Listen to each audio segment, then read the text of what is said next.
So first and foremost, let me just give you some color in case you see quite a lot of noise in the background and movement, so you understand better where we are. Essentially, we're covering the European Political Community Summit, as you mentioned, and there's essentially 600 journalists covering this event. So there's quite a lot of colleagues in the area that we are right now. And we've been seeing several leaders arriving here for this summit. In total, we're talking about almost 50 heads of state. So there's quite a lot of momentum here for this meeting. And the main subject, no doubt, Jumana, is security. And it's within this context, for instance, that I had the chance to speak briefly with the president of Ukraine, Mr. Zelenskyy. He arrived. He was the first one to arrive here for this meeting, just to really highlight how important it is for Ukraine to also be present at this meeting. And I asked them really how he's feeling about comments from the NATO chief, Jens Stoltenberg, that they're working towards a path for Ukraine to join the defense alliance. Let's take a quick look. Stoltenberg supporting us and supported when I had bilateral meeting with him, but it's that we need all the unity through our alliance. And we work on it.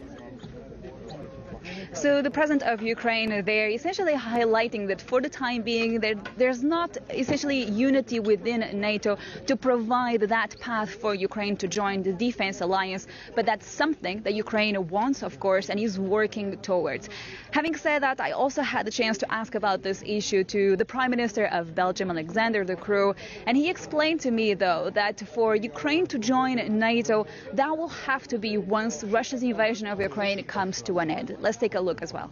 For the next months, what is important is that we continue with the support to Ukraine. And we do it on so many dimensions that months ago we would not have imagined that we would do it. For example, in training future pilots for F-16 fighter jets. If you would have said that 6 months ago, it would have been hard to imagine that we do that. And we now have a coalition of countries that will be doing it. Belgium is one of them. Everything that is necessary to help the Ukrainians to defend their sovereignty and to defend their territory are good steps. And we see, of course, that NATO countries are providing that support. Those are the first steps. At some point, the war will end. And then we need to take the necessary steps to make sure that Ukraine can be stable and can get out of the difficulty in which they are. There, some type of alliance and being part of an alliance will be an important discussion.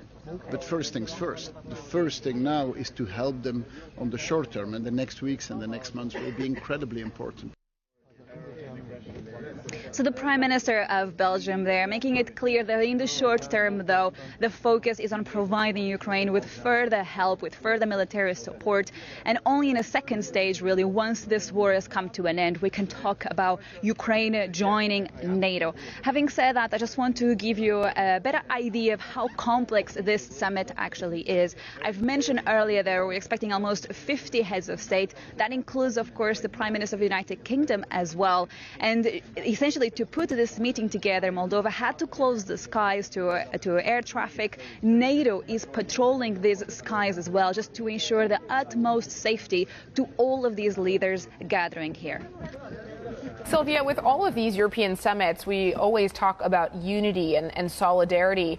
How would you describe the feeling among the European nations at this stage who are there? Are they united at this point? Yes, they have a very clear message, which is to, first of all, to the president of Russia, Vladimir Putin. These leaders gathering here want to show that the whole continent is together, and both Belarus and Russia are isolated since that invasion of Ukraine. That is the first and foremost message that these leaders have from this meeting, really. But more broadly, though, you can ask, okay, what sort of deliverables will they have? Will they announce any further support for Ukraine? That, I'm afraid, we still have yet to see. But nonetheless, this is an important forum for the president of Ukraine because he will have the chance to speak to all of these leaders if he wants to. This is a very informal meeting. It has been described as a Davos for prime ministers and presidents because they have the chance to meet on a bilateral and trilateral basis, and that ultimately allows them to have a better dialogue and coordinate, really, their foreign policy targets. Silvia.